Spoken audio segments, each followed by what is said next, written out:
The Halo universe is filled with wonder, mystery, and fascinating discoveries around every corner. With so much to explore, three friends decided it was about time that they boot up their consoles and discuss this universe that has grabbed their attention since childhood. JumperScape Audio kindly welcomes you to join them in the library.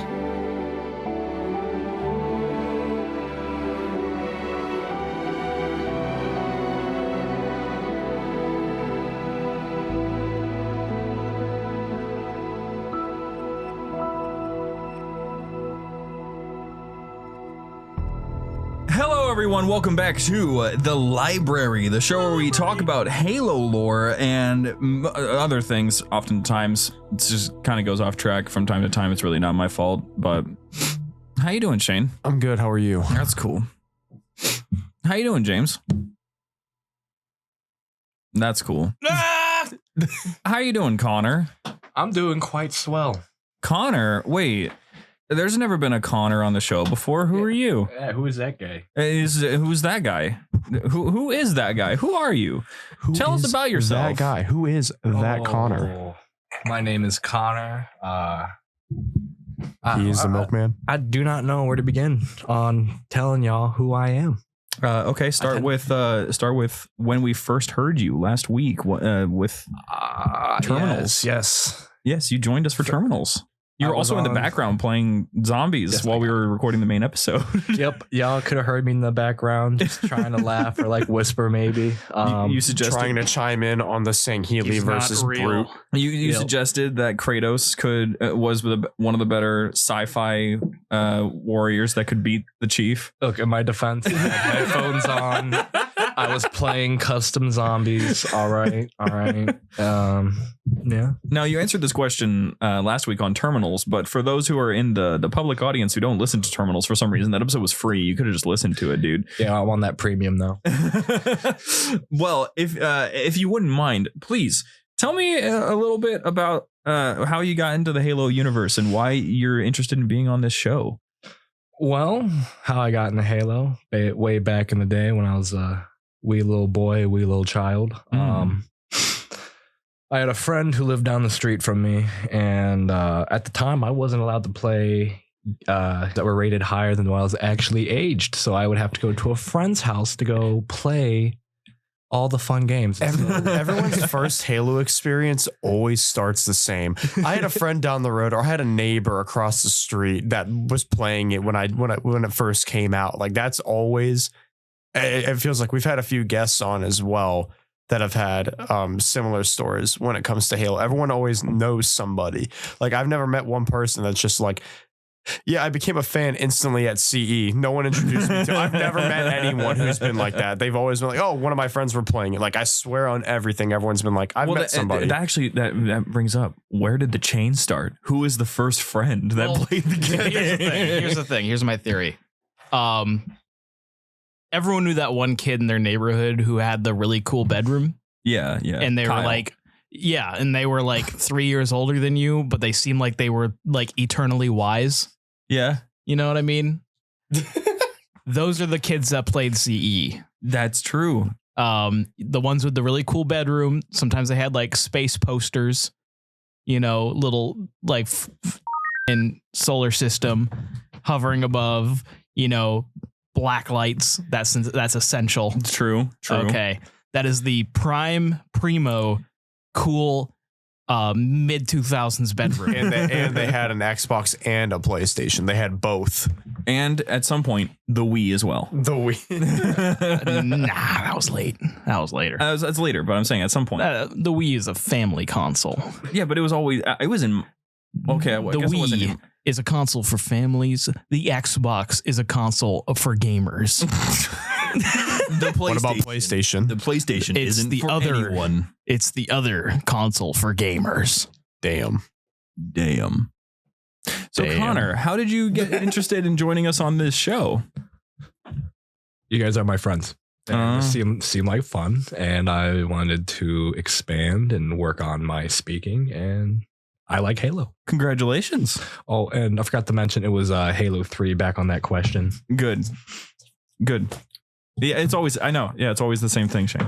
Yeah. Always. It's always Halo 3. Shane, you've never had a unique experience in your life. Oh, Neither have I. None of us have. oh, Neither of you. true. Everything is unoriginal. Huh. Mr. Beast is kind of unique. No, wait, no, Mansa Musa. What Shane? What's funny is when you say like he's had the cool bedroom and anything, you're close. He had no siblings or anything, so he just had a whole separate gaming room that we sat in. He also used to have a PlayStation 2. He went from PlayStation to Xbox. So I was gonna say I think that was more or less James that said they had the really cool room, but yeah. For me, that was my cousin Timmy. to each their own. He didn't show me Halo, but he was the kid in the house who got to live in the attic. And he had the attic bedroom. I have the pleasure of taking that title of who showed you Halo. Yes. I have that pleasure. He has that pleasure. I do have the pleasure. I just wanted to be unique and say I played Halo 2 first, because I don't think anyone else in this room can say that. But now that Connor has joined us, it's actually exciting because now we're back to 4 people. We even asked, by we I mean me. Once again, it's only me and James now.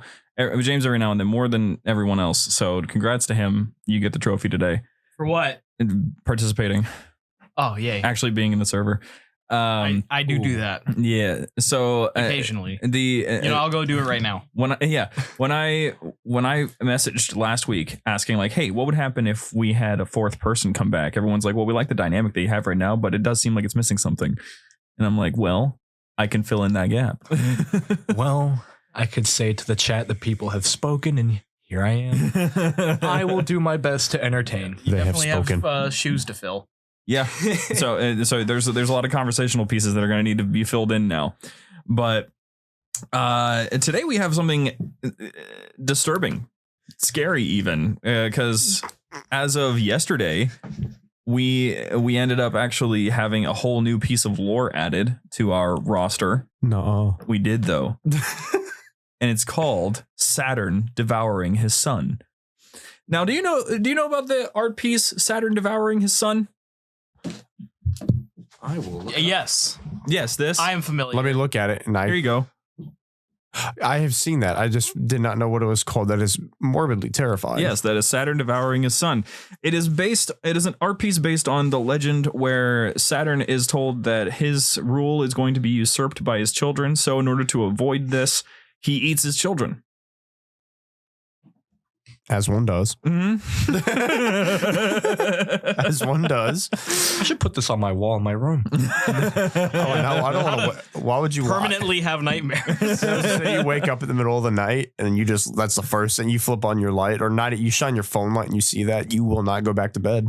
Oh, I will. Like, oh, comforted by the horrors of reality. Okay. But no, the picture is terrifying, and so is the story, because you see Saturn devouring his son is sort of, I don't know if it was on purpose, but Saturn devouring his son is very much in the same vein as Mona Lisa, the flood story that I told you guys about before, where, there was a prison ship called the Mona Lisa that went to the remaining pieces of Installation 04 from Combat Evolved, and they were using the prisoners as test subjects for the flood. An outbreak happened, a lot of shenanigans went down, and eventually the ship had to be scuttled. But in the same vein here, Saturn Devours His Son. It kind of has the same vibe, since again it's named after an art piece, and we're back on the topic of the flood. Before we get into the story of Saturn Devours His Son, which is absolutely terrifying, by the way, we have to sort of talk about what happens in the circumstance of a Spartan getting infected by the flood. I know what happens. Well, keep it to yourself. Oh, I thought you wanted me to be the one to educate this time. Okay, fine. What?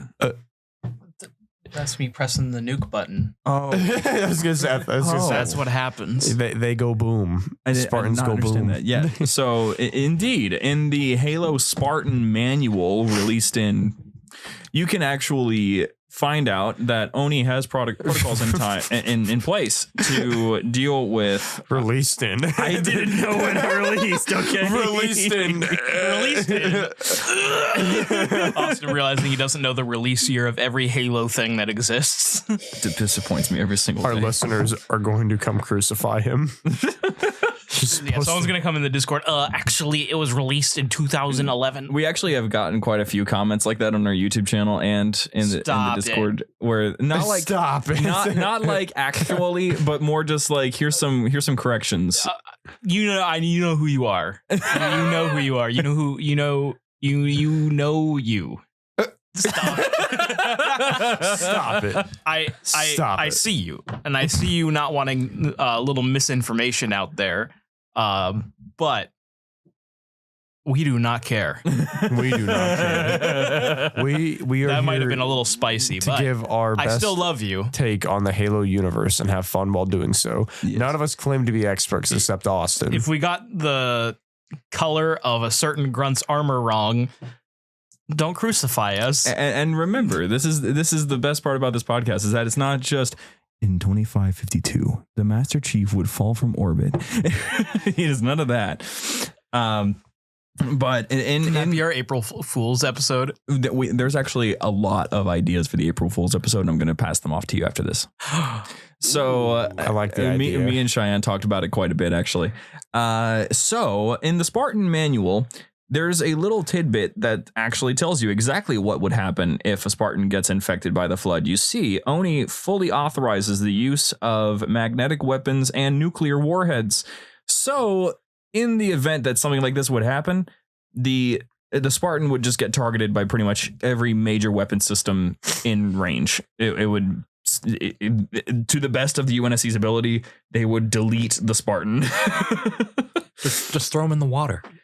I don't know why I didn't think about that. Well, I mean, for the most part, I mean, it's not like, I don't know. I mean, Halo 3, there's a lot of opportunities where Chief is literally just wandering in the water and can be just fine. So Yeah, but the joke is that Spartans can survive, I survive in get water. it. I get it. Thank God they never backed that up in lore.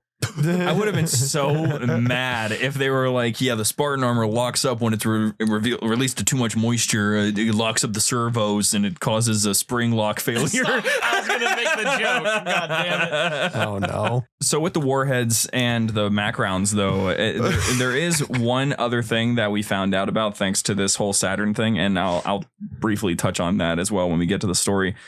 We've never had it happen before, though. It's only been up to speculation what would happen if a Flood form actually infected a Spartan. Up until now, we thought that it was actually impossible. We used that as the excuse as to how Johnson hasn't gotten infected. Well, there was also another, I think it was in a book. Chief almost got infected and Very Cortana close. saved him. Yep. So I didn't think it was up for speculation. I always thought it was very much possible because of that one scene. Well, Halo Chief. 3 made things a little bit complicated because we're like, well, why isn't the Arbiter getting infected? Well, a lot of people also said that in, I believe, Halo 2, when Arbiter was going for the activation index. Yep. And because of a lot, and like, I believe in lore, it was somewhere in the books, there was just a bunch of spores floating around. And if you inhale a spore, you will get infected. Yep. And everyone's like, well, why didn't Arby get infected? And everyone was making like all these convoluted stories on why he didn't. I'm pretty sure they came out and just said, oh, it's literally just plot armor. I don't think, honestly, there was I a can actually legitimate give reason. you a straight lore answer on that, actually. I would love to hear it. Differently built. It just doesn't work on him. Built different, Shane. Have you ever seen the Arbiter get infected by the Flood? No, that's what I thought. No. So Yeah, plot armor. Plot armor. That's why. No, he's differently built in It lore. means some writer in the rooms was like, saw that question, was like, Guys, you don't get it. He was literally born different. he's different. He's he's one of the main characters. He can't be infected. But yeah, different guys. we've gotten some pretty detailed depictions of what it looks like to get infected by the Flood. I think one of the more terrifying examples is the Keys infection. Keys. Yeah, that one is tough. Him repeating his own name and service number just on repeat. What are you talking about? He saw an infection form and he shot himself with a reverse magnum. Oh my gosh. Don't worry. I got it. Oh, God. That's the Lord. That's actually what happened. Shout in war, out to right? Inferno Plus for having one of the funniest things that has ever been made in the Halo community. It is such a good. Our playthrough was so good. There was so much funny shit that happened. It was so good. Now, before we continue, I want to quick divert and cover a couple things that need to be addressed off of our topic today. So first and foremost, if you want to support us, you can go to patreon.com/JumperScape. It's a really good place to make sure that this show can stay running and that we can continue to afford to actually keep it up and do other projects, because we got a lot of other things that we want to work on. Don't kick us out to the streets, please. If you want to join the community, you can go to discord.gg/JumperScape. People are active there every single day. We've gotten a couple streamers that just joined in that want to help with achievement hunting, because now we have an achievement hunting channel in the server that are all willing to help with finding all the achievements in the Halo franchise. One of them is actually a guy who proudly owns every achievement in Halo existence, so including multiple versions of MCC, like the original version, the Chinese version. He did all 8 versions, I think, of Spartan Assault. So like he's done this. I didn't know there was that many versions. There's a lot. Yeah, I didn't know that either. I didn't know they left the US. So yeah, that's all there for you guys if you want to join in on that. Otherwise, it should also be known that November Black, as of this episode's upload, has put up their pilot finally. So November Black's short is now up and available. It's not their full film yet. Like we said, it's just a pilot. It's the thing that's supposed to get you ready for the story that they're wanting to tell.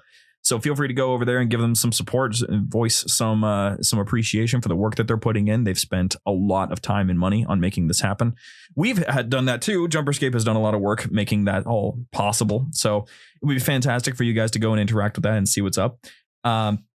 Otherwise, other projects are also still available for you guys to listen to. We have our 24/7 Halo Lo-Fi radio currently running. It is still running. It is not going to go anyway anytime soon if I can help it. And also, we're going to be figuring out this thing probably tonight, hopefully. But we are moving forward with the idea of getting 3 different artists to work with me, Shane, and James. Sorry, Connor, you're new. It's fine. I'll just sit in the corner and watch. But me, Shane, and James are going to go up against each other. We're not going to pin the artists against each other. That was sort of an off-the-cuff, really fun idea, but not plausible. We're going to have us 3 go up against each other. Whoever gets first place gets the first artist. Whoever goes in second place gets the second artist. Whoever gets in third place gets the third artist. And it'll just be a surprise who gets who. All 3 are on standby, though. So appreciation to Stella Artist Installation 00. And we have a third one that I only know on Twitter, so I actually need to remember what her username is because she reached out to us personally, and I don't want to. I know that it's the person that ran into me at HCS. That's the fun part. Don't you mean X? Huh? X, you said Twitter. Oh. No, I don't. No, I do not mean that. It is Ava, or at Isodidacta on Twitter. She is fantastic.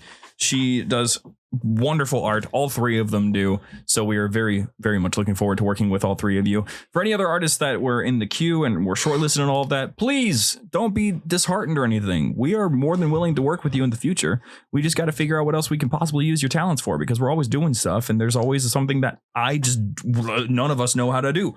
So absolutely, just stand by, wait for us to find out how best we can use your talents, because we very much want to not only utilize the skills that you've built up, but also pay you for it. So might as well just hang on there. So all of that out of the way. Now we come back to our story, Saturn Devouring His Son. So the story itself takes place in 2556. So not quite Halo Infinite time. It takes place after the novel Hunters in the Dark, which none of us have read. So we're not going to worry about that plot right now. If you want to get a little bit of context, though, for those of you who have read it, the note on this story reads, Saturn Devouring His Son takes place in the year 2556, a year following the events of Operation Far Storm in Halo Hunters of the Dark, which saw the UNSC home fleet suffer significant casualties from 000 Tragic Solitude's assault on Earth. So something interesting happened that we missed out on, but we'll figure it out. We'll get that covered. Book Club is probably looking forward to reading that one now. So essentially, without going and spoiling the entire thing, because it's not a very long read, I thoroughly encourage everyone who's listening to this to go and read this for yourself, because it's a fantastic listen. I listened to the entire thing. How about you guys? I actually got about 18 minutes in, but between doing work and trying to focus on work and listening to the story, That's pretty sad that Connor listened to more of it than both me and James combined. I wasn't gonna say anything about it. I have to. It's okay. We forgive you. Whoopsies.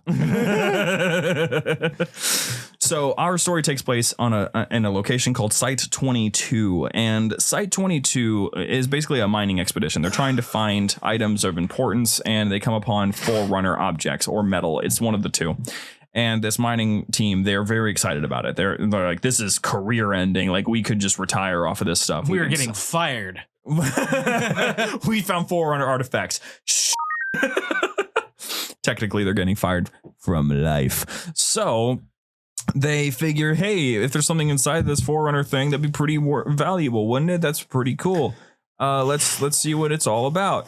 So they're checking things out. They're trying to see what's up, what's going on.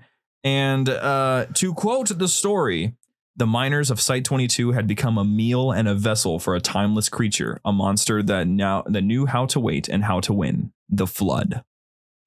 It wasn't anything friendly in the Forerunner stuff. It was the Flood. Yeah. Unfortunate. So when the UNSC ship above them realizes that that's what's going on, that's what's actually like, hey, there's something going on down there. The captain of this ship, he ends up deciding that it would be best to deal with the problem by sending in Spartans. So Captain Alvarez, otherwise known as Dumbass, Captain Alvarez is convinced that the Spartans can deal with a small infection threat. They're not even armed. It'll be fine. They'll be able to take care of it. Lickety split, all perfectly fine. So the AI of the ship ends up being like, hey, whoa. You understand that this is breaking like so many protocols.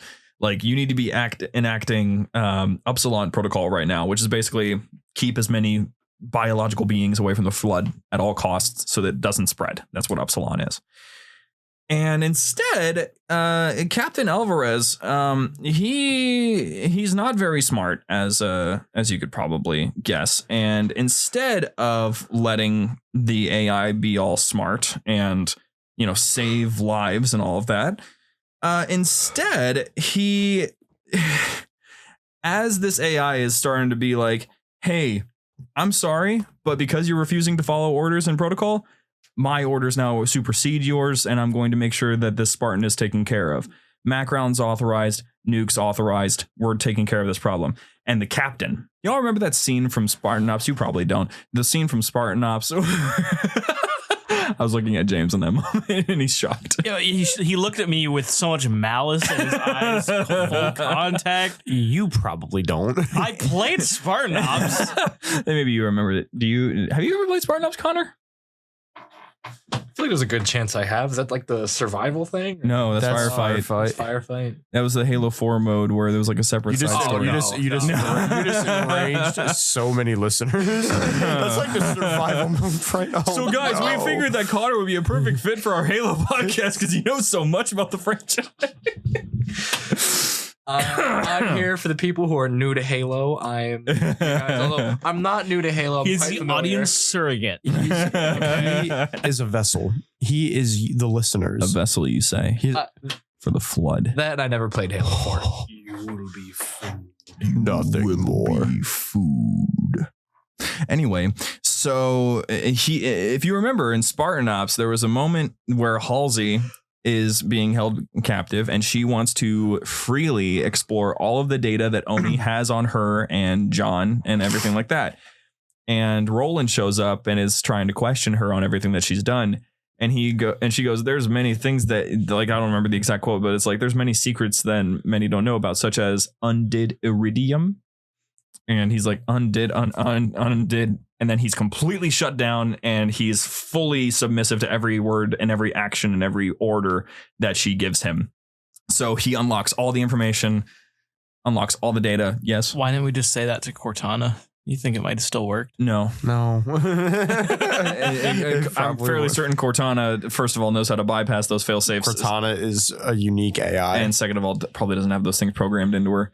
Undid iridium was a code phrase that could be used to make an AI basically follow whatever orders you want them to.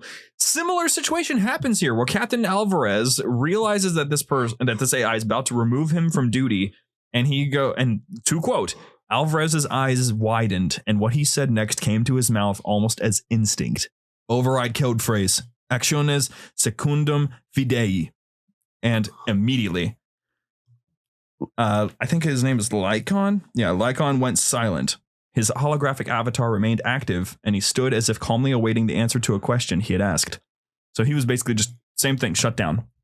Made completely docile for really just trying to do his job. Mm-hmm. So Alvarez, now taking over, immediately orders that the Spartans be deployed. Bad idea.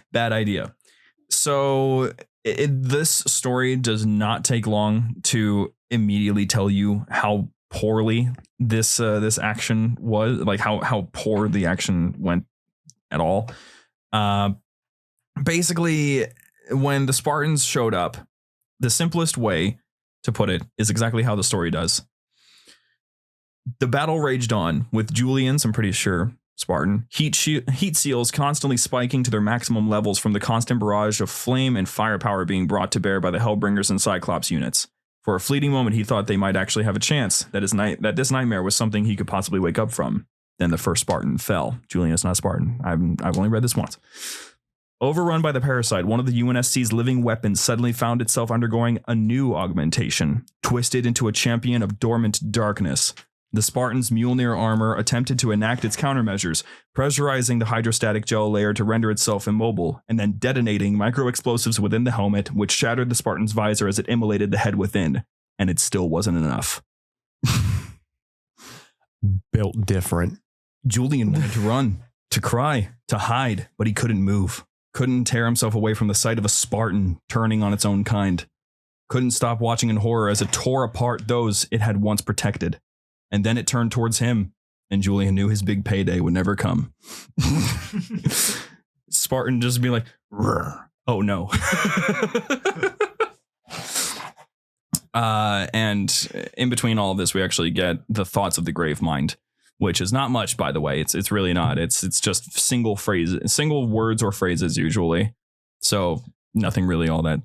I mean, in this case, immediately following the payday never come quote, we have tearing, scratching, kicking, burrowing, breaking, slicing, chest cavity, spine, nest, devour. Oh God, get it off of me. Become. Yeah. So that was the Spartan there in the middle. So that didn't go very well. Captain Alvarez realized what he had done a little too late, and he had no idea what to do. The only thing that he possibly could do is enact both Upsilon and Corruptor protocols. Corruptor being all right, there's flood in that direction. Copy that. Removing that direction. Anything over there. That's what the elites did to 75% of Africa. Yeah. I mean, it worked, didn't it? It works. For better or for worse. And that's pretty much exactly what happened. The captain cautioned on an open channel, hey, I'm declaring these protocols. Anybody that's on the ground, you've got only a couple minutes before the Saturn moves into position. Before the ground is no more the ground. And we're going to fire, quote, an arsenal of Shiva-class nuclear missiles. Temper. America. So, supposedly they came down. And there's actually a good chance that it did not kill all the Spartans. There's a really good chance that at least one Spartan survived that barrage of nuclear warheads. Well, when you have all that information coming together as a hive mind, right? Yeah. I imagine that he's got a very much faster thinking process on how to actually go through living nukes. Multiple, right? I mean, I'm also thinking maybe broadcasting that message on an open channel might have warned a creature or two of what you were about to do. Yeah, I was gonna say. If a Spartan has been taken over, and even if they don't know the protocol names, like for the situations or the flood, they gain the knowledge of whoever the host is. So like he has they have all the protocols, all the emergency code words. Like they know what's going to happen. So I mean, there's okay. Yeah. So like, and they took over that Spartan. They know, I mean, not only can they hear like what's going on in the comms, but they have the knowledge of all these protocols that are supposed to happen. And the flood can learn off of that. Like not even just in that scenario, but just like in general. Yeah, just the comms alone is just deadly. And then on top of that, all of the other soldiers that they've gotten in the past, I imagine they still have any kind of old tactics and whatnot still. Well, that's how they data bank. Mm-hmm. Well, I mean, that's how they found Earth in Halo 3. That's how they found Earth. They found the location of Earth through that way. Is this story considered canon? Yes. Yes. Everything, I'd say 99% of the stuff we go over is canon. Okay. The 1% being odd one out with 1337. Yeah, I was going to say. And the Halo TV show. That's exactly what I was going to Okay. Anyway, continue. So one thing I was thinking, do you think after the events of this story, do you think they will put in like a failsafe built into the armor in case a Spartan gets They did that. Well, yeah, they did that. The micro explosives in the helmet that quote immolated the head, which means basically got rid of it. Wasn't enough. I'm behind the curve. Also, there is the other issue, and we had gotten this teased before this story came out, that it was basically a little excerpt that showed what the Mjolnir armor inner programming was doing. Every Spartan armor has a reactor in order to power that suit, because it takes a lot of power to power one of those things. And in case of emergency, that suit can be set to trigger nuclear detonation. It's just the way that it is. And the Flood were able to go in and disable that function after infecting the Spartans. So they basically just knew how to bypass all those failsafes, which, by the way, I did read this again, this little last bit. And yeah, one of those Spartans at least got away on a Condor, which is a aircraft from Halo Wars. And only Halo Wars. Hey, the pilot mentioned one. Yeah. He said, I saw a Condor over there. There is a crash site with a Condor. Aren't Condors just like basically the 343 design Pelican? No. But bigger. Well, I mean, kind of. It's very, very, very big. Mentioning one and not having one playable in the game is criminal. The mentioning it is almost worse. I'd rather them just not mention it, because you blue balled the fans. You can't do that. Everyone's like, oh my god, the Banished, there's going to be so many cool weapons, and the vehicle sandbox is going to be insane. Nope. I think we were expecting, because the Banished were there, we were expecting the Halo Wars vehicles to show up, and rightfully so. Probably, yeah. Justifiably so. Yes, we absolutely. That's exactly what we were doing. The name of the game is also something that definitely sets expectations right from the bat. Halo Infinite, especially when you had on the coattails of that release, Super Smash Bros. Ultimate, similar sort of style, and it had everything from before. So pretty much everybody was going in with Halo Infinite. They were like, Infinite, so this means like everything from past Halo games is showing up? No. You thought? Not yet. Who knows what they're going to be adding in, since it's a live service game. They didn't. I'm sure we will be getting. God, we're going to go down. Here we go again. I'm sure down the road we will be getting a bunch. I mean, you've already seen a lot of the weapons and some of the vehicles that are in the game's coding and in the game's files. There's a Falcon, there's a Spiker, there's a double barrel shotgun, there's a Banished LMG that's in the files as well. The Bandit rifle was like in the files for like months. Yes, and it was leaked for a long time, and it looked completely ready, and it just was not released. The main thing that bothers me, and we can get right back on topic after this, but I have to vent. What's bothering me is I want to replay the camp because I've been Halo Infinite campaign has been one and done. Every other Halo campaign after I've beat it, I've gone back to it several times, almost immediately, and played it again. Halo Infinite, I've done it once and I liked it. I thought the story was decent. I thought I had fun with it. But you're adding all these new guns and vehicles and abilities to multiplayer, but you're not transferring them over to the campaign. And that is going to make it very, very stale. Yes. There's just like the campaign is going to look so like undersaturated with the amount of content, and you can't give the campaign a backseat again. You can't do that. You should have a way to implement a lot of these guns. Oh, not a lot, all guns and vehicles that whatever you're going to put in a multiplayer, you should be able to put in campaign, because that campaign is the backbone of Halo. And that's what people really mostly care about. And it just sucks that right now, like, we're getting content finally, but we don't have the ability to go into the campaign and, you know, use all this stuff that we're getting in the multiplayer. Yeah. At least, yeah, I'm going to keep giving them the benefit of the doubt, because one thing I will say about 343 is they listen and they add this stuff. They add it late, but they add it. but so that's why I'm kind of giving them like the benefit of the doubt when it comes to that kind of stuff. Hey there, Halo fans. Don't go anywhere. We'll be back with our friends right after these messages.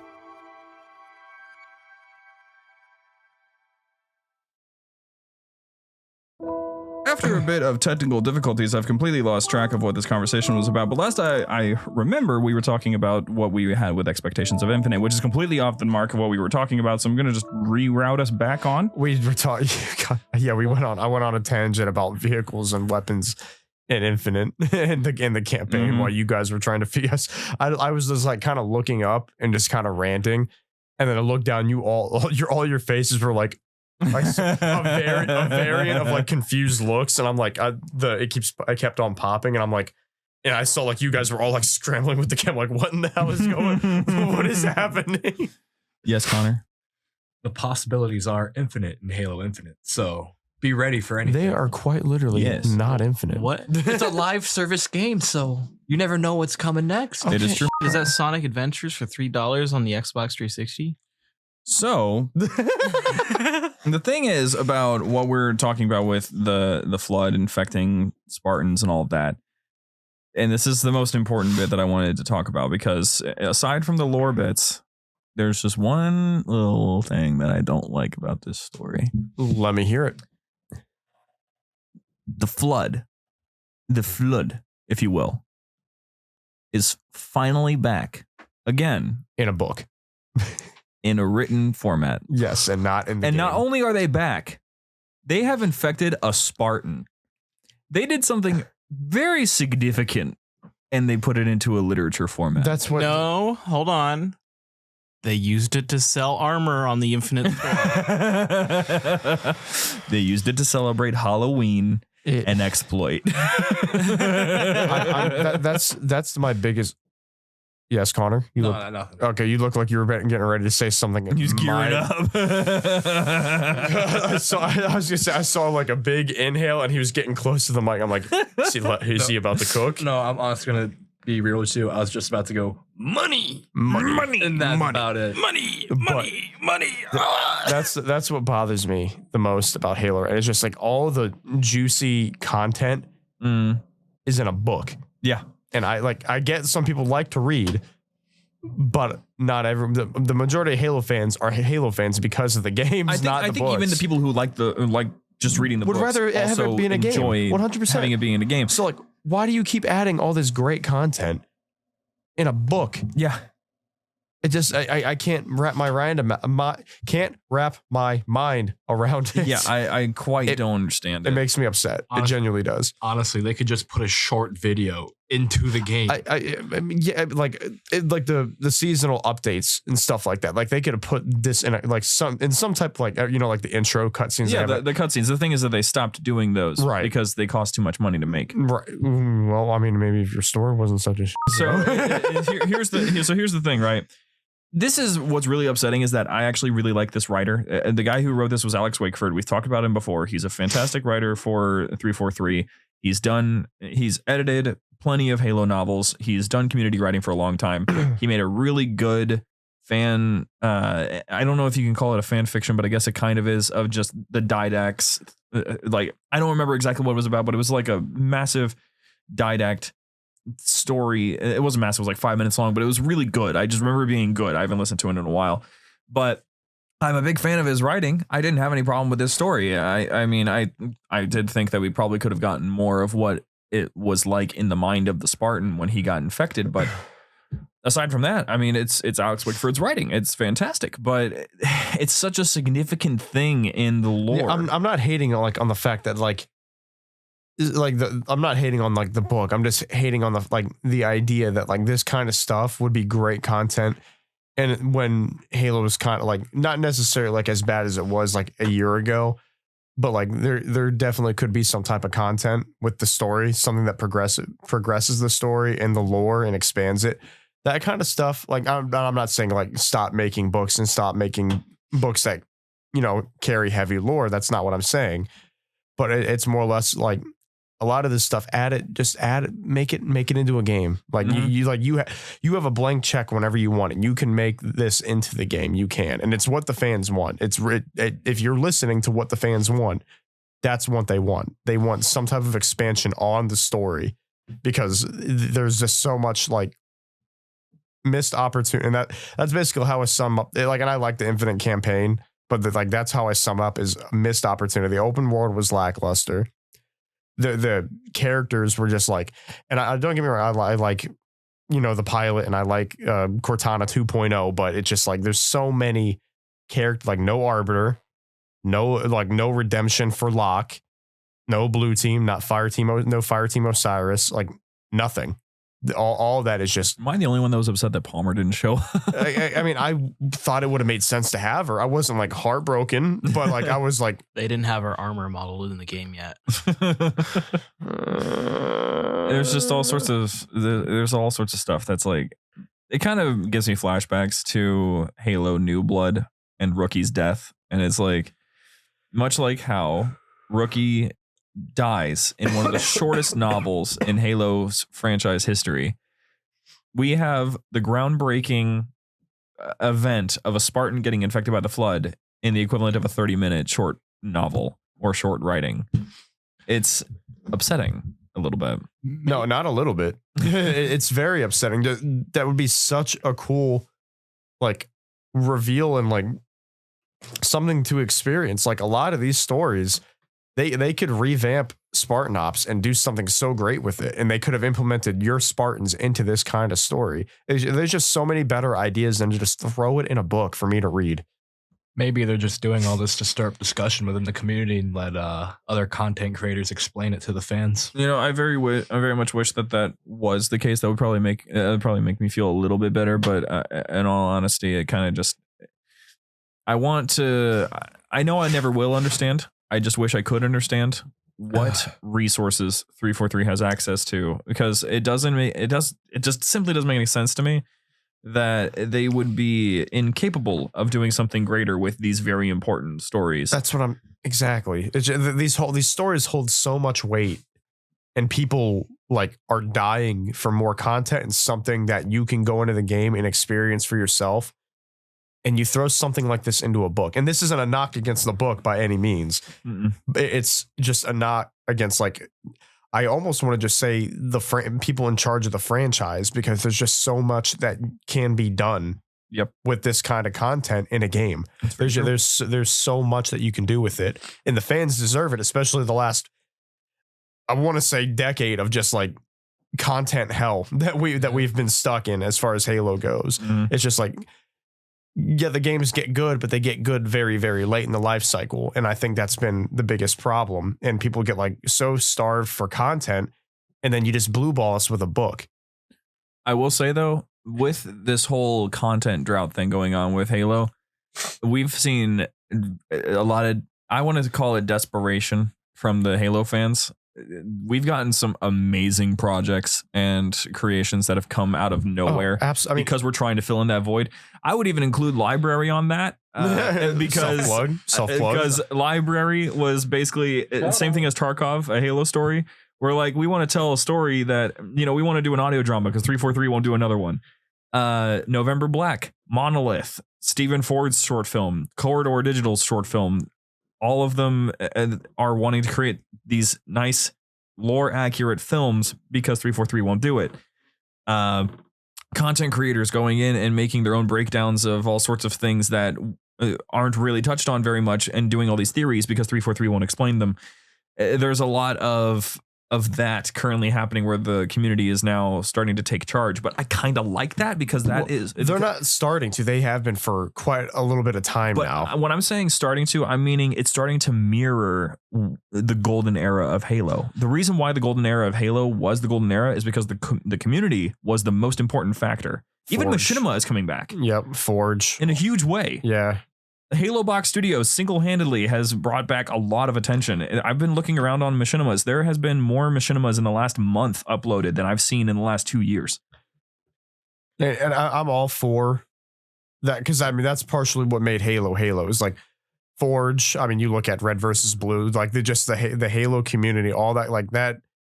But it's just like you need something like and mods and all that kind of stuff, and they're great. Like Cursed Halo, the firefight. Sand trap map that me and you played on a few months back. I don't exactly know who developed that. The firefight and sand trap. Firefight one? Yeah. Oh, dude, I don't remember his name. Ultimate Firefight Sand Trap. Yes, it was incredible. It's a fantastic mod. It is quite literally like. I'm still waiting for the day that I'm going to get added to that mod. I'm supposed to be in there. There's so much in the like that.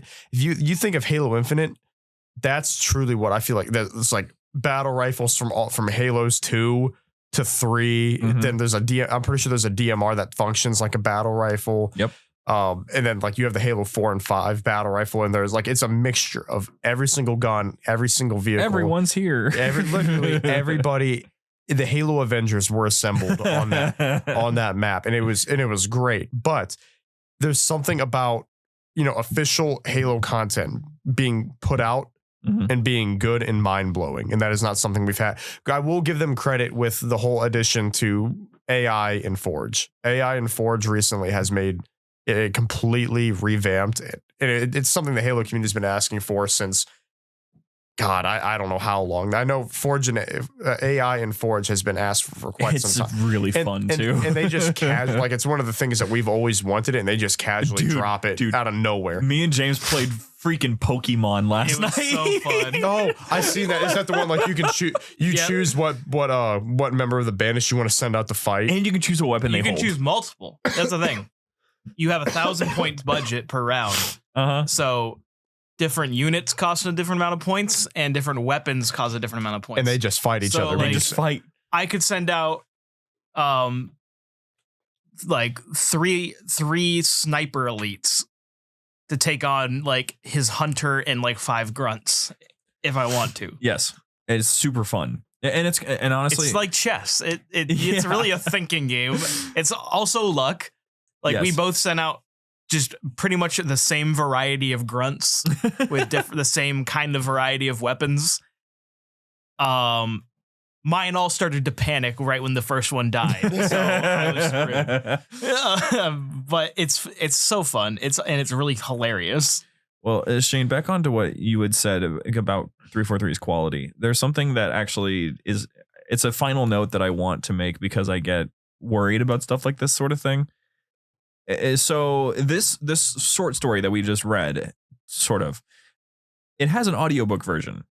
And I know the voice from anywhere. It's Alex Wakeford himself reading the novel or short story or literature, whatever you want, online Wattpad post. He's reading it, and you can't help but notice how poor the audio quality is. It's not great. Like, it doesn't sound like this. It doesn't sound like it's being recorded on a professional microphone. It sounds like it's being recorded on a laptop, and it's all milky because it's trying to filter out the noise. Sort of like our old Machinimas back in the day. Yeah, during the parts for the grave mine or the hive. You can't understand a word that guy is saying. No, not at all. During those parts of the audiobook, it's like, right, I literally tuned in more to try and listen, and then I'm like, I can't hear anything. And then I'm like, okay, I got to focus on what I'm actually doing here. And I had to put it down. I should honestly just show you guys what we mean, because we can do that. So all the way here at the end, I know there's a guaranteed Gravemind portion. Just listen to what the audio sounds like. Wait for it. Okay. Death. A ship. Condor. Approach. Swarm. Hunger. Won't let you. Won't let you. Won't let you. Charging. Sprinting. Slicing. Food. Leave behind. Condor. Some of it you can understand.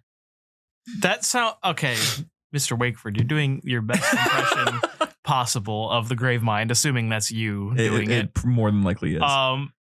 The problem is your 99-cent app store voice modifications on there are Yeah, I could not multitask this. Tried to, ended up in a ditch. And that's the thing. I have full understanding for when someone is limited on what tech he has to use and what software is at his disposal or anything like that. But when you're doing an official post onto the official YouTube channel of Halo and it's going everywhere, including Reddit and everything like that, you're going to have this publicly available, but you're not going to make it sound as good as you possibly can make it. I can understand if it was shorthand. Like Alex lives in a completely different nation. He's not here in the States. He's not in Seattle. He lives overseas. They just let him work remote because he's a writer. It's confusing to me that they would let him they wouldn't provide him better equipment. They wouldn't work with him to make it sound better. Again, it's a very small nitpick. It's a thing that obviously someone like us would care about very much. It also could have been one of those deals where they listen to it and go, "You used what?" And it's too late. They can't fix it now. So all I'm saying is 343, we have a lot of voice actors on hand with a lot of professional equipment. If you would like us to read some stuff for you, we'd be happy to do so. We have a lot of professional equipment and a lot of professional voice actors, as I just said. So if you could just please hit me up. I got my email and phone number listed somewhere. You could go ahead and find me. I would love to talk to you. So with that all set aside,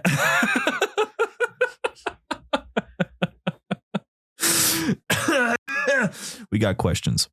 All right. I wanted to do these with you guys last time. I love the questions. I love the question portion. First question comes from Dark Matter Whiskey. Says, what do you think 343 will do with the next Halo, or will they stop what they have? What I'm assuming he means is, what do you think 343 is going to do with the next Halo, or do you think they're going to derail the plot again? I think they're going. They were calling. If I may go first here, you can. They called Infinite a reboot. A spiritual reboot is the term they used before launch.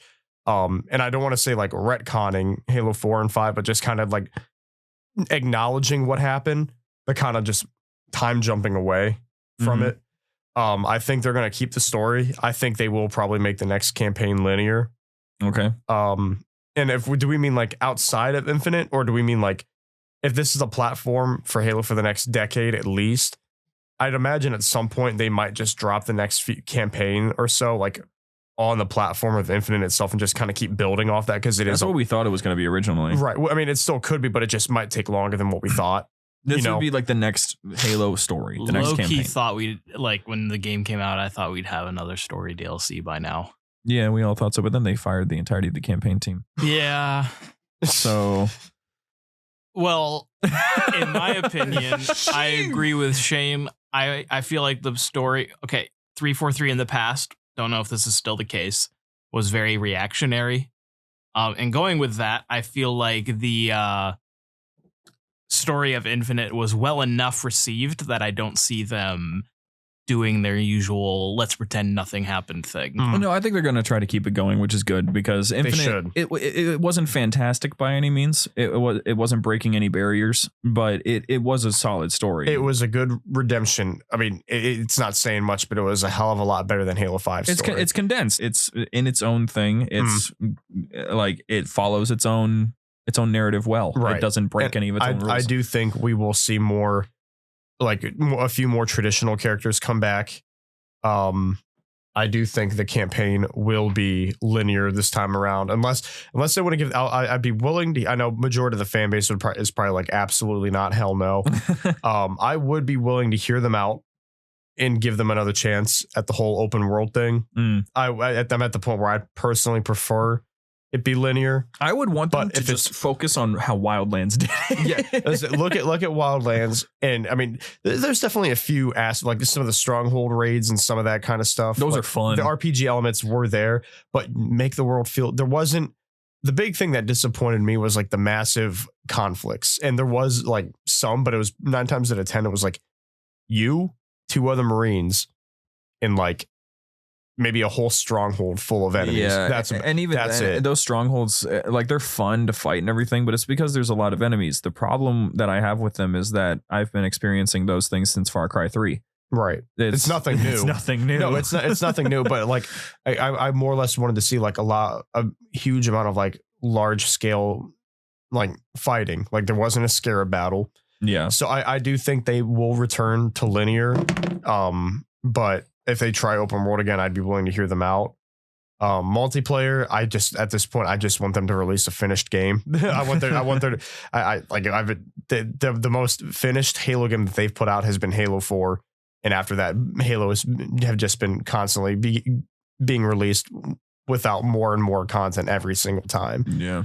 It's just like Halo 5 we thought was like, it took us a while to get Forge and all that kind of stuff. And like, it didn't take this long to get like a lot of the content, but like Halo 5 was pretty much content complete less than a year after it came out. I'd say a few months. I'd almost say like maybe like half a year. I'm saying like literally its life cycle. Yeah. Like of content. No. Like it was the same game for the majority of its time existing. Right.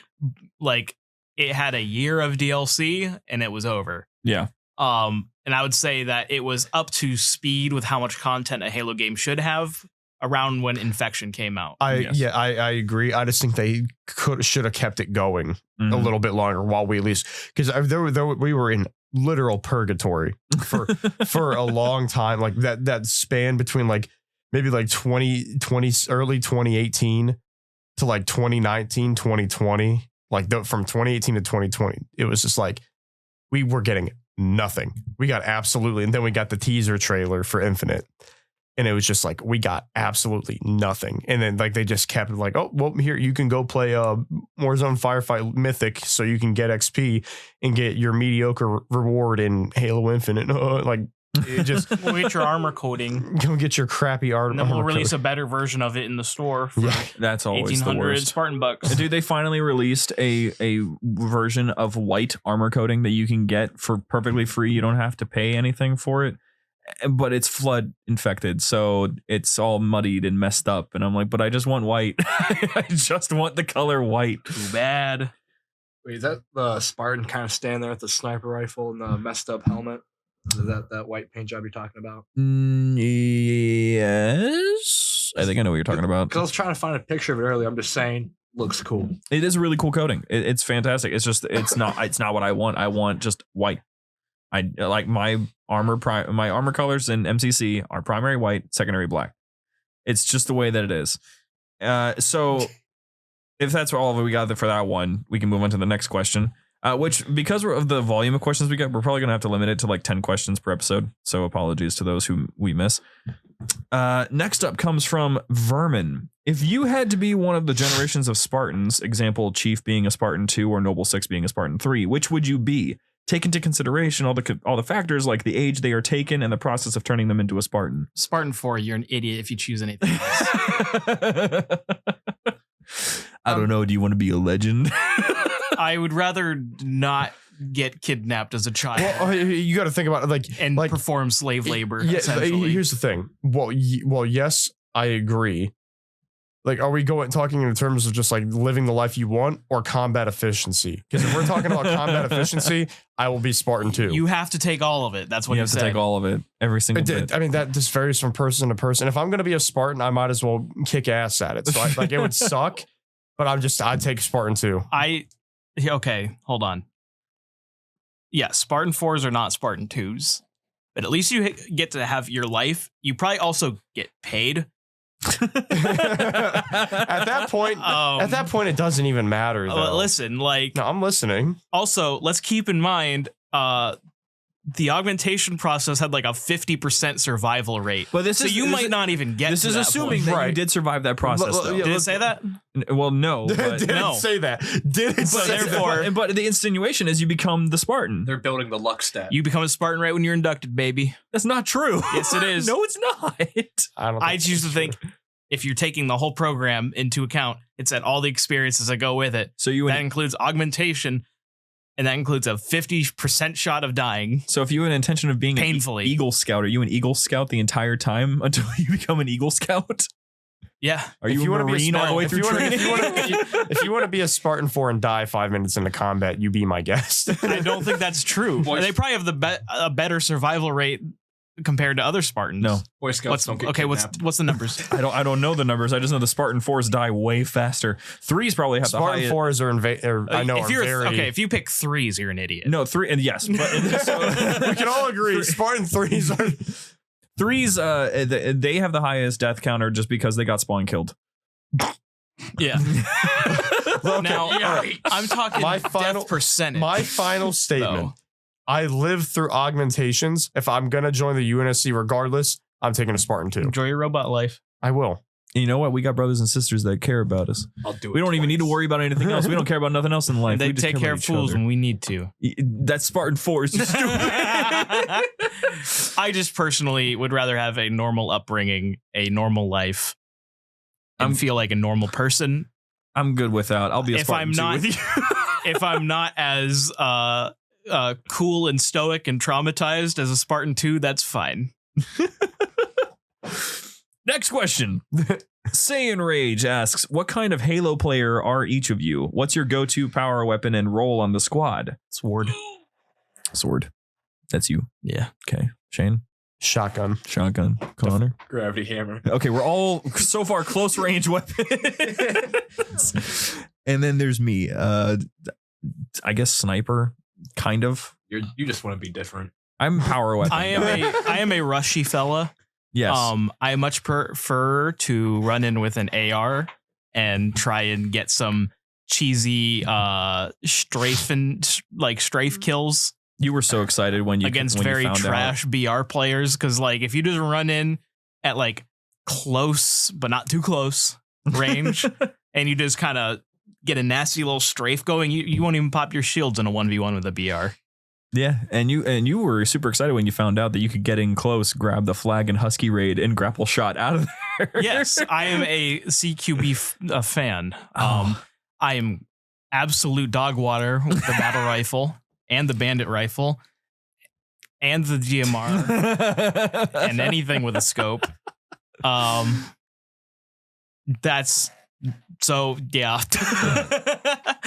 There's no other thing to say after that. I just kind of stopped. Honestly, after turning people inside out with a gravity hammer and sending them across the map, it just puts a smile on my face. Every time I hear the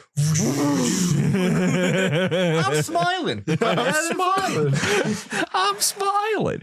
I'm like, I think I would describe myself as more like a jack of all trades. I just prefer to get good with every weapon that I possibly can and then use them appropriately. That's the only thing I can think now, of. more importantly, what griff ball position do y'all play? Oh, yo, that's way better. I am a ball runner myself. I very much prefer to be defense. I like to stay on my side of the court and just take out anybody who tries to get to my ball carrier. Support. Okay, so he's defense with me. I legitimately think I don't have a defined role in griff. I've when I think An about griff, all-rounder. I've yeah. The amount of whatever the metal that looks like this, The okay symbol. it's like pointing 3 fingers. It means 3 goals. Oh. The amount of medals I have in Halo 5 of that is probably ridiculous. I need to go look at it. Listen, I don't have like any vivid memories of me like doing anything. I remember like doing anything. I sat AFK and just farmed XP because I wanted to get 152 for my shitty armor coating. No, you just played when you played Halo Reach. You were one of those guys that just kind of AFK'd and griffball. Yeah, no, I was not. that was the strategy. That was a strat. Awful. Another question from Saiyan Rage. He asks, do you prefer to game under any influence, quote unquote? And how does it affect your game? Gaming with a little bit of alcohol is fun. It depends. You can't play. Do it. You can't play competitively when you're under the influence of something. Whether you smoke or drink anything, you will not be able to play to the best of your abilities. But like if I'm playing casual, like, you know, just like Fiesta on Halo or quick match on Rainbow Six, or even just like something goofy on Call of Duty every now and then. Yeah, you could have a drink or two and probably just have fun with it. But like it depends what kind of gamer you are. If you're playing ranked, I need to have clear and precise thoughts, because it is not good. If you try to have a few shots of something, you go into Rainbow Six ranked, you will get slammed. I promise you. I one time I had some of the leaf. You know what I mean? Yes. Yes, tea. The old Mary Jane. Some tea. And I tried to play Halo 2 Anniversary, and the camo elites gave me a panic attack. Because I couldn't like process what was happening everywhere. And I found myself just kind of like whiffing shots and then dying over and over and over and over and over and over and over. And I was like, I can't play anymore. This dude's literally getting us to self-incriminate all of us right now. It's not good. I wasn't gonna go as far as that. I mean, it wasn't mine. I didn't buy it. It was offered. Yeah, it's that oregano stuff, you know. Oh yeah, that oregano. I do have a funny story, but it was in Skyrim. Go ahead and tell it. Anyways, I was deep in the spice, if you will, kitchen spices. Okay. Thumbs up, everyone. Yeah, perfect. Okay. And I entered a cave. I don't know how big the cave was. It felt like it was infinite. I was so lost. I got to a point where I said, all right, I'm going to pick a wall. And I'm going to follow this wall until I get out. I swear at least 2 hours went by before I got out of this cave. I was going through it mentally, losing it. I swear I've got in circles. I've passed the same body. It got to the point I started dressing up the body so I knew I was passing the body. I mean, have you ever like lost your Minecraft house under that state? That happened to me one time. No, I always have my coordinates written down or memorized for that. But yeah, I did meth once, and that was a joke. I want to clarify. No, it wasn't. That was a funny Federal Bureau of Investigation. Legally, this is a joke. You're talking about the DEA, actually. The DEA. I don't remember what. I don't know what that stands FBI, for. CIA. You know, Hank works there. Who's Hank? Hank. Who's Hank? Uncle Hank. Who's Uncle Hank? Oh, Hank. What?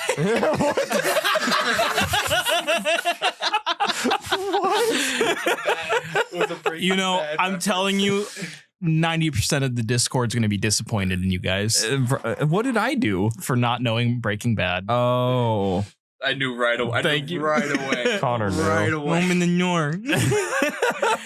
Dad, stop selling meth. I'm probably You're so mean to mom. I probably I think the only thing I ever do whenever it comes to gaming under the influence, as this person so eloquently put it, occasionally all I really do is just I have a nice whiskey glass and I just kind of sip it over the course of the night. That's pretty much it. All it does is just help me focus. feel a little loose. Yeah. Austin likes to dabble on the line of under and above the influence. Yes. I have never He's seen this on man. the influence. not above or under. He is on. Next question. Hold on. Yes. But how would this affect LeBron's legacy? But how does this affect LeBron's legacy? Next question comes from Non-Zero Milk MT. I am the milkman. So My milk is delicious. My milk is delicious. Are we going to get a season 2 of No. Tarkov, a Halo story? Yeah, we might. Maybe. Yes, we are. Might be in development, might happen. Right now, yeah. It might not. It may or may not be in production. God fucking knows when. Whatever they say. It may or may not be in production right now in the writing process. Also having the soundtrack produced by Jafet Meza, the guy who composed the entirety of SPV3's soundtrack. Still have to play that. It's mid. Is it really? Yeah, 100%. SPV3? Yep. Lactating Gator has the next question. No. Change that name. Change it. I want milk.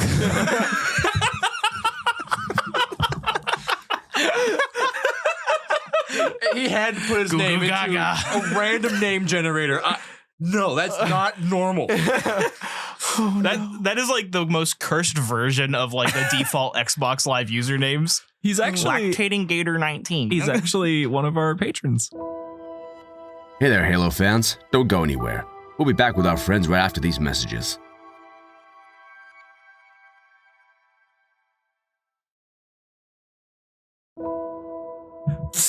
Goo goo gaga. I want milk. Lactating Gator asks, do you think any other Spartans deserve the title Hyper Lethal other than Chief and Noble Six? No. Yes. All of them. Isn't it like about like... No, it was a BS term made by Bungie that means absolutely nothing. Was it? Absolutely. I've looked it up. I've done research. It means nothing. Really? But a lot of people will use it for the Noble Six argument. They will every single time. He's the only other hyper lethal vector. It's like, yeah, we're going to talk about that. Fred can beat Chief. So what then? Is he also hyper lethal? Because he's not classified as hyper lethal in the lore, quote unquote. I think it's time to accept that maybe lore is something written by committee, and sometimes there's inconsistencies. Well, hyper lethal was literally written for the from the marketing team. So yeah. That's what I'm saying. It's by committee. Therefore, a lot of hands in that pot, like total. There's going to be things that might clash. Shane, you look conflicted. Like Lucasfilm has a story group where they literally, their one job is to maintain continuity. That didn't go well. No. Think of how hard it is when you don't have that. Like, it's going to be all over the place. It's just how it works. You just got to,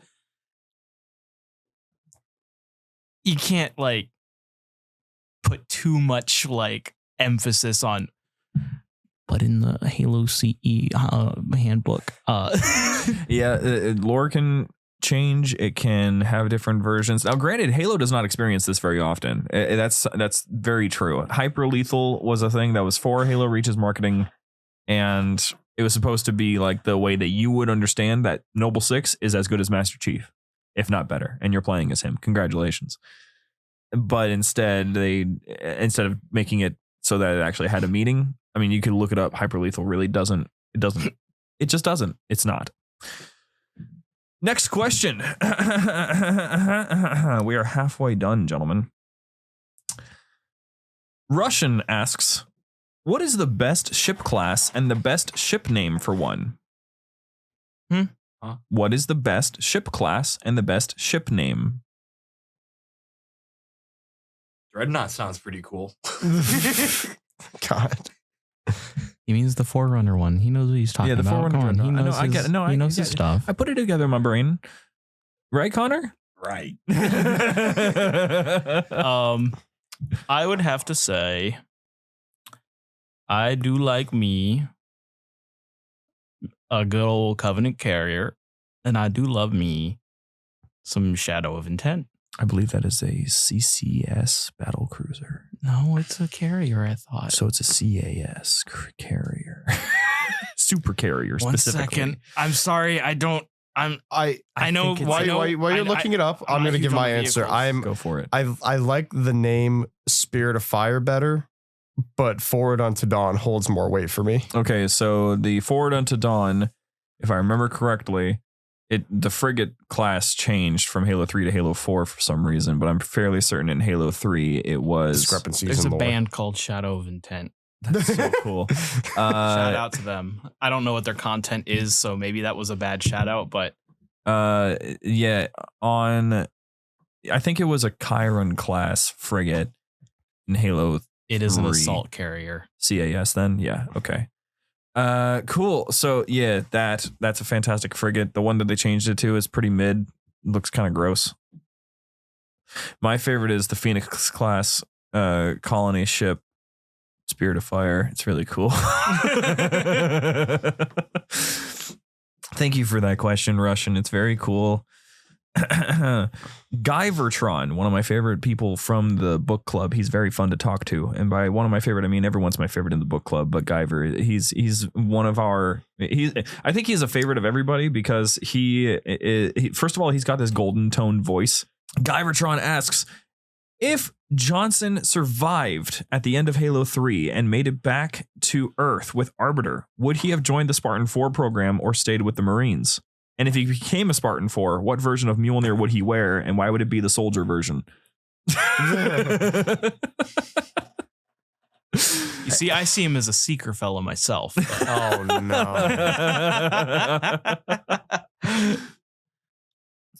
I don't think he would. I think he'd retire. After all that, yeah. I want to say... I think he'd want to go have 2 babes on each arm and just enjoy smoking a peacetime. Stussy on the beach. Yep. I think he genuinely would have retired. Up until unless something like until like something were to happen again, where I think maybe he'd like consider re-enlisting. But like once Flood's defeated, Covenant's defeated, the St. Healy leave, John is MIA, presumed dead. I think he probably realistically he probably would hang it up for at least a little bit. Until something. June would come knocking on that door.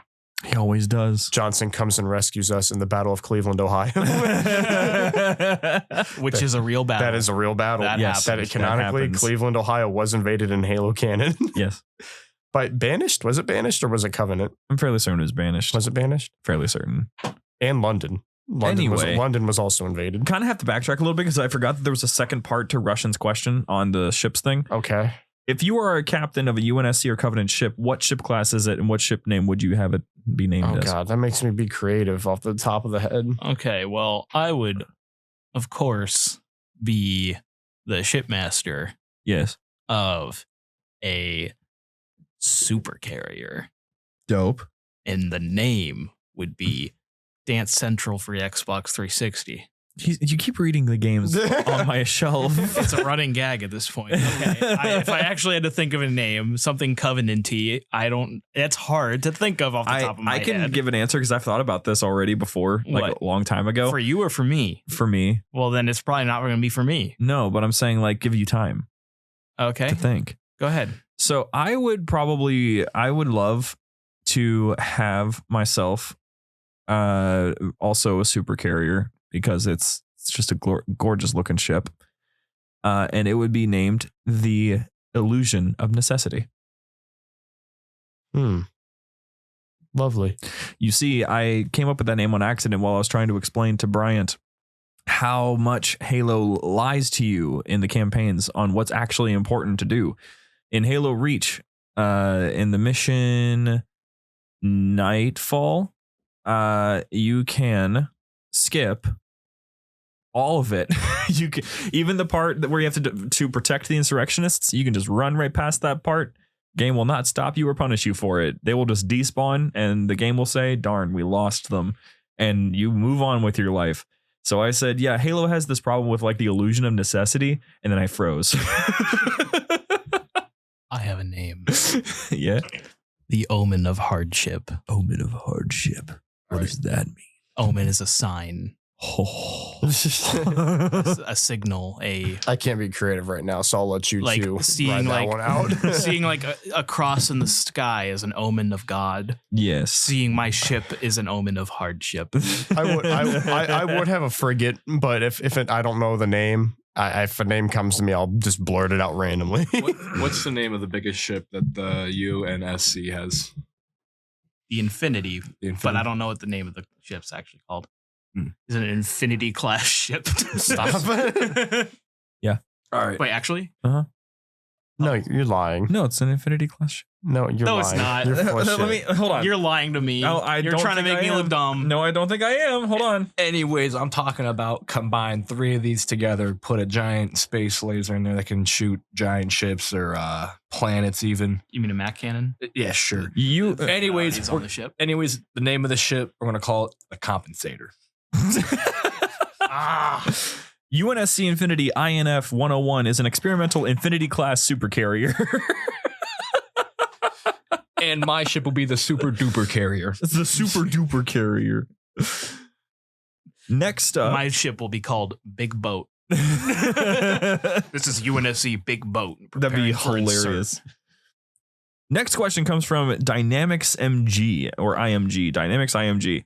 Which of the known Covenant species is your favorite / would you choose to be? Personally, I think I'd want to be a San Shayum and get my master's degree in gaslighting.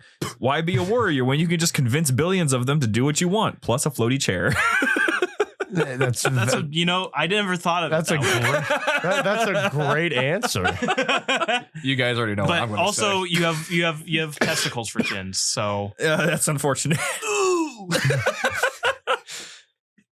As much as I'd probably have to, I'm not like writing coattails, but I'm saying it first. So I'd probably choose Sangheili. Just because they giant gator. Yes. A giant lactating gator. Stop. Shout out to the dude who gave us his question for Rumble name. Sangheili milk. So you would be a Sangheili as well then, James? No. Oh, what? No, I would. Okay. I was trying to subvert expectations, but I'm not bad at being dishonest. So. Yeah. Next question's got you pinned on that anyway. Connor, Okay. what's yours? I think you know. Brute. Yeah. Yeah. I mean, this was basically answered by my favorite weapon. Yeah, he would be a chieftain, big ape man. I will send you across the map. With your insides inside out. I think of all of them, do Huragok count? No, I don't think they count. They're in the Covenant, though. Yeah, but they're a slave species that's used as a tool. Okay, but what about the grunts? They don't believe in it. Yes, they do. Not all of They're them. very impressionable. Yeah, but most of them, like a very large number of them, don't I actually just believe. feel you're trying to be unique. No, I just like the Huragok. Okay, you want to have a bomb strapped to your chest and be the first thing disposed of if under any trouble? Not all of them ended up like that. Most of them. Most of them were just repair guys that would go out on voyages to find Forerunner things because they were the only things that could interact with them. Plus, you haven't read Contact Harvest. That book is fantastic and it has a very nice relationship between a grunt and a Huragok, and I would love to have that relationship for me. You've convinced me. As much as I still feel you were doing this to be unique. No.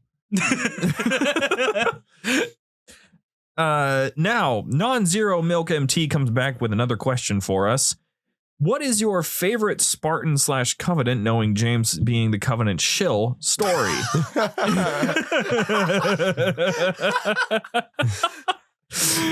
And can you tell the story? Power. I mean, here's the thing. If I'm not gonna choose Chief because it's boring. Yes. I am going to go with, and again, most of the characters from Halo Reach don't have too much of a backstory. I know Emil lost his brother from the Covenant, and he's quoted several times about collecting on the debt of his brother and just basically being a straight up menace to the Covenant and going down, taking Covenant out like to his dying breath in defiance. Like, I just think he has a very, very interesting backstory, and I like the idea that his helmet was mass produced as an intimidation factor. Yes. Against insurrections and Covenant banished alike. It's just, there's a lot to that. Like, and they find a way to canonize it in multiplayer. That's how they basically justify. Like, it was. And if you go to Halo 5 and you scroll over the helmet, it talks about his helmet being, manufactured for Spartans as again an intimidation factor. Yeah. Yes, very much so. I can completely understand why you would see his story as so good, especially since it is.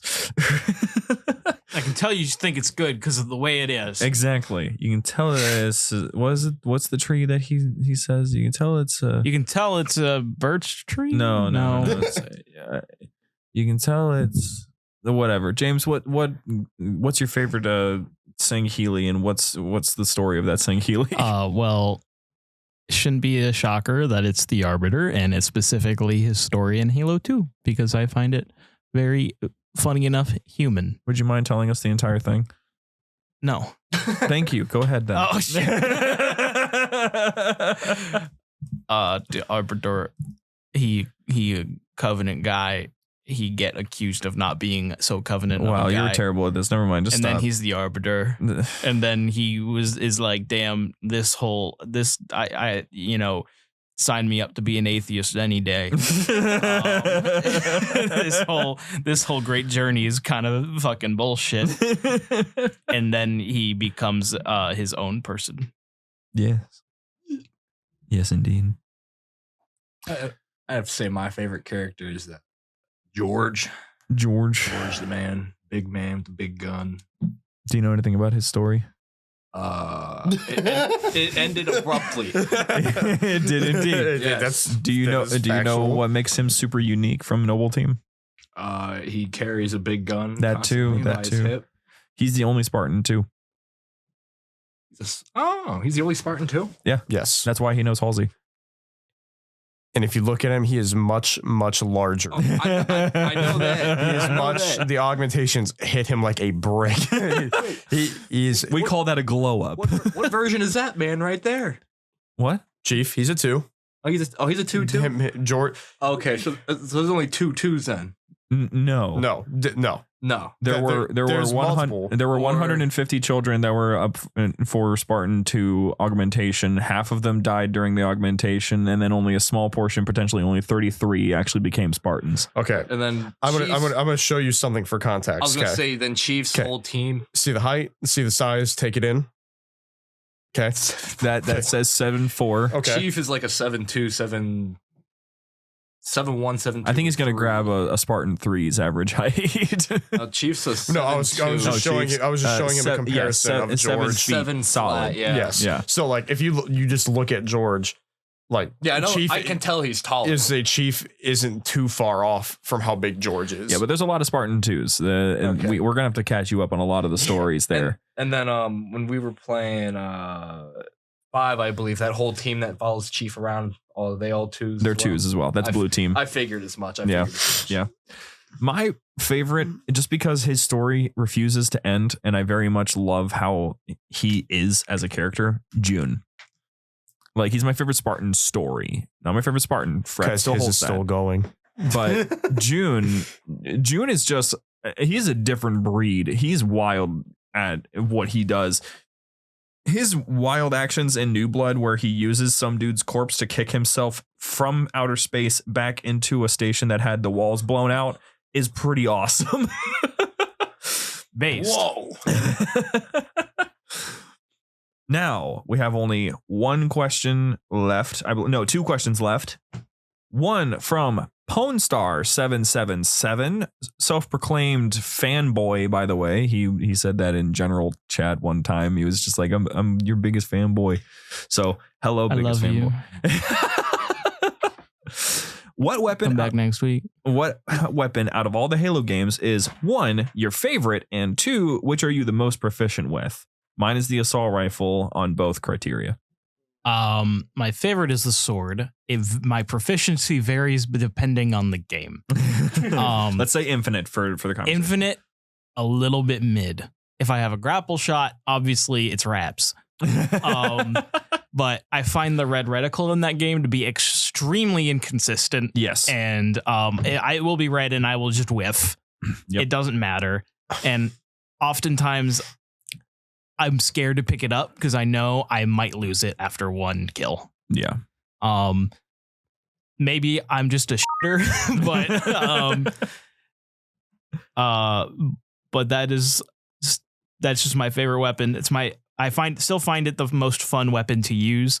Halo 5 sword is the best. Don't at me. I don't care about your Halo 2 sword. It's really good. I know, but when you combine that Halo 5 movement with its pretty nice and generous red reticle, especially with smart scope in that game, I loved it. And also Prophet's Bane.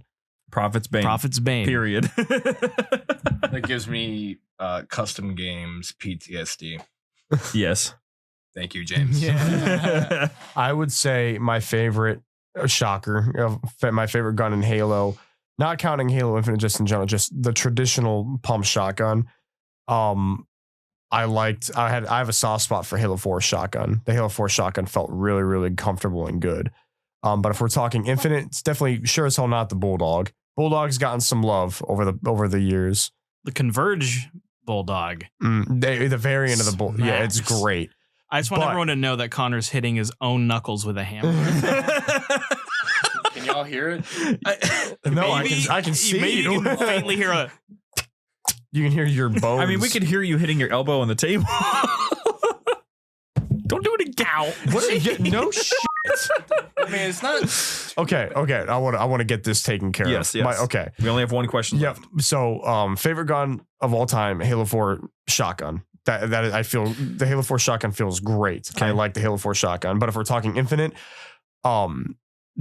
this is the best I've ever been with any assault rifle. I think the Halo Infinite assault rifle is the best assault rifle we've ever gotten. I think it's really the best assault rifle in the franchise. I loved all of the pro players like crying me a river. Like, when this game came out, like, it made me so... assault rifle is too powerful. It's like, okay, use it. like the battle rifle in Halo 2 wasn't overpowered. Like, bro, don't come on. nerf the Mangler though. Right. I'm so glad the Mangler's back. I want to keep doing my one shot boom. And now it's back. One shot boom is gone. It's here. It's returned. Yeah, I never understood. Like everyone's like, wait, like I get like the old fashioned, but in the Bungie days, the niche for the assault rifle was do. Yes, but the intent of a gun is to shoot and kill. So I don't think it's a bad thing that the assault rifle has some decent range, some decent damage, and you don't have to rely on smacking someone in the head with it to actually get the job done. You can gun somebody. Yes. And like you said, you found out a little thing the other day. Like if you just strafe against a battle rifle at close range and you know what you're doing, you will win against a battle rifle. Yes. And I think that bothers. Luckily, this isn't Rainbow Six, and 343 doesn't cater just to the 1% of people who play the game, that being the pros. Pro players are not real. They're not real. God. Also, the assault rifle in previous games, I never even considered it a weapon to use. I just, all right, let's go pick up something else. In Halo 5, you go in a normal quick play and you have the assault rifle. Start of the game, look to your left and right. Assault rifle. Different gun. And the thing is, though, if you guys remember, I used the Magnum over the assault rifle. You should. If you guys remember the Halo 5 assault rifle pre-weapon tune patch was actually really good. Yeah. Then they made it reticle a lot smaller and they made it more accurate, but it's like the second you get any flinch from a precision weapon, you're done. That's 343 overcompensating with feedback once again. They get a little bit of feedback on something and they overcompensate on it. Connor, what's your favorite weapon and most effective weapon? Favorite weapon, I'd probably have to go with the gravity hammer again. we're all like just we've already practically answered this question but earlier. My answer will be different. I will say my most the weapon I'm best with, probably the grenade launcher from 5. It is in 5. It is in Reach and 5. But it is referred to as the Halo Reach grenade launcher. And then the variant, the Pro Pipe, was just insane. The Pro Pipe, the blue one. Are you talking about the blue? It would track, like if you bounce it, it bounced towards something. Yeah, it was nuts. Holy crap. Yeah. That was so fun. No, the Pro Pipe was great. I'm a huge proponent of quantity over quality when it comes to Halo Sandbox. That's why I think I'm probably super in the minority. I think Halo 5 has by far the best weapon sandbox. No, I think because of quantity. Super Fiesta made that game.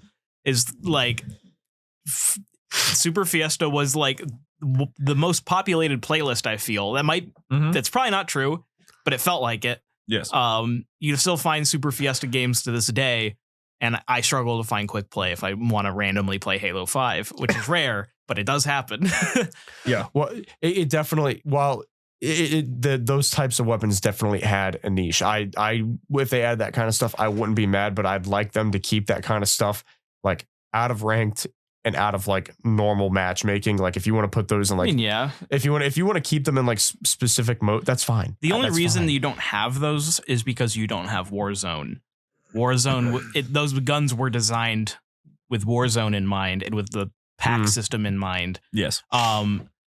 Now the only purpose they serve is Super Fiesta. If you had things that OP again, so therefore, like you're not going to see Nornfang or like something ridiculous like that in the near future, which sucks because nothing matches that high of playing Super Fiesta or playing Husky Raid and spawning in and I have Tartarus's gavel. The answer.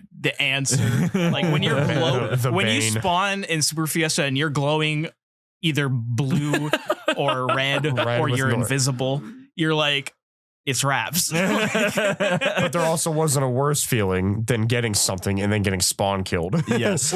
I got Norving dead because of a pro pipe launched across the and the usual reaction is just screaming. And I think we should just make this publicly stated. We very much support the concept of having multiple weapons for similar roles. I don't think there was any problem with having a BR and a carbine.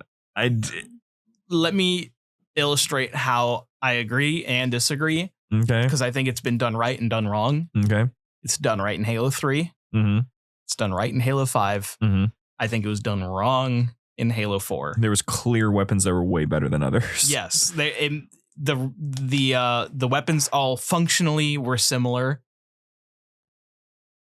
But if you didn't use the light rifle or DMR, you're doing yourself a disservice. And the BR. The BR was good too. Yes, but BR. The carbine was nerfing yourself. Yeah. Storm rifle was nerfing yourself. The suppressor was nerfing yourself. The plasma pistol was good for BTB. Maybe. And breaking shields if you want a noob combo. But like the redundancy was a bit trivial. I'd take the shotgun over the scatter shot any day. Mm-hmm. Not the case in Halo 5. There's pros and cons to both. Mm-hmm. Like you can go musket mode as we called it, like with the scatter shot by aiming down sight. That was fun. And the thing is, if there's here's the thing that doesn't make sense. There shouldn't be redundancy in the weapon sandbox. The bandit is redundant. I don't care what anyone says. Okay. It's like, we need something between the sidekick and the BR. Yeah, which is not a very wide gap in my opinion. It's like the most like not needed role in that game. Mm-hmm. Like, okay, you have your vehicle killer, and that's the skewer, and then you have your splash damage vehicle killer, and that's the rocket. Mm-hmm. Where is that kind of, I guess the cinder shot, I was going to say like intermediate, like fuel rod type weapon. Yeah, we would need the fuel rod back. The Ravager is cheeks. Nothing. I only use it. The Ravager they made pretty decent. The Ravager is good. Somewhat good at least. It is a good tool. It is not a good gun. Would you pick it up and go, oh, thank God? I will say no. But if you get it in Husky Raid, you can just launch a couple. It's good for asset denial. Capture the flag. Capture the flag, King of the Hill. It's very good. Little debuff right there, and like it's a useful tool. And a lot of people argue that's what Halo Weapons Sandbox should be. Some people get mad about the AR being able to kill people. Yeah, because they're like, oh, it's meant to just be, a buffer weapon where you can, break someone's shields and go in with the melee. And it's like the combat dance. It's like, I like my combat dance in my campaign, not so much in my multiplayer. Well, and that's the thing. With the assault rifle, like having that niche it did years ago, there was a lot of trades.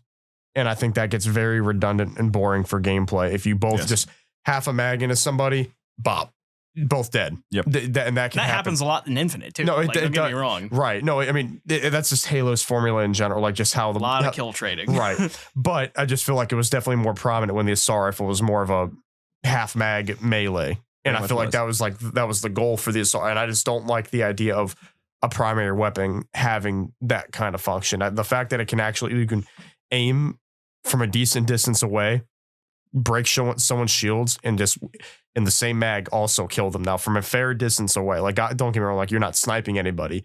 You could probably nail someone in the head a few times with it from a distance and it would probably kill them. But like, it's not like the battle rifle by any means, but like you can actually have some accuracy at range.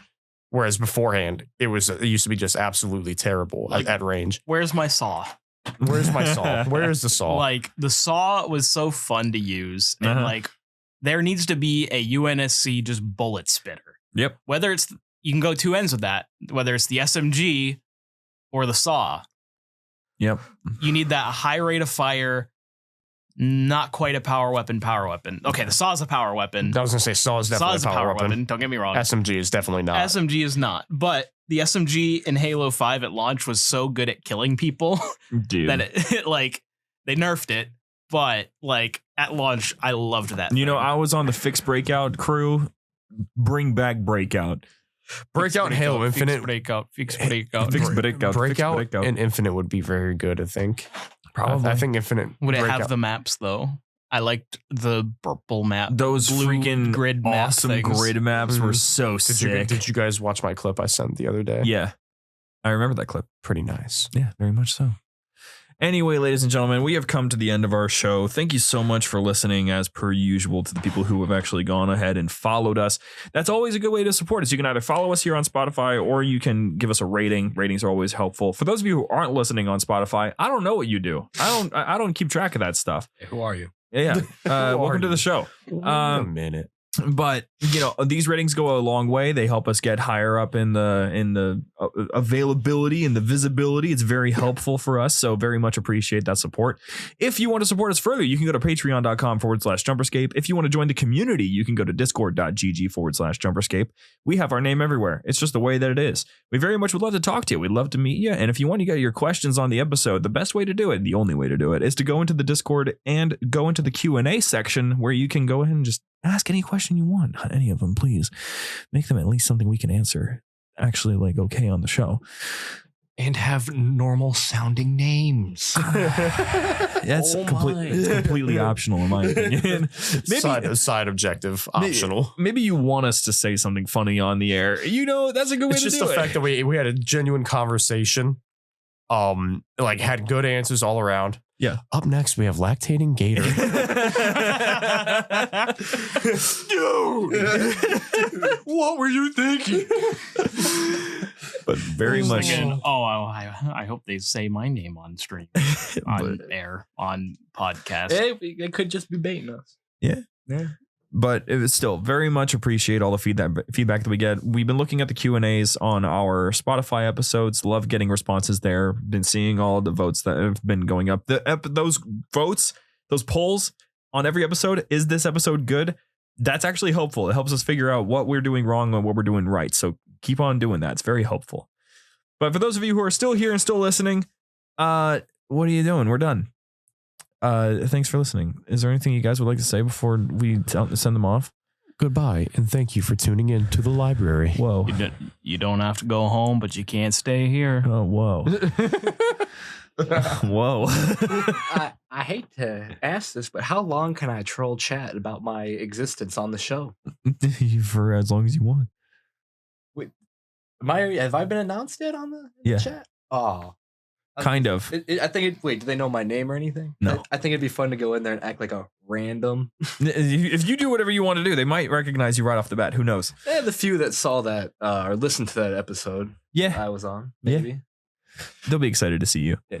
Also, thanks for bringing me in, having me in here. Can't wait to do this some more. Yeah, next week we're going to be doing some more community-focused stuff because we have a lot of things that are coming up and have already been released. And of course, we got to get a little bit of our quirkiness released. So, thank you so much for listening once again, and we'll see you guys next week on the library.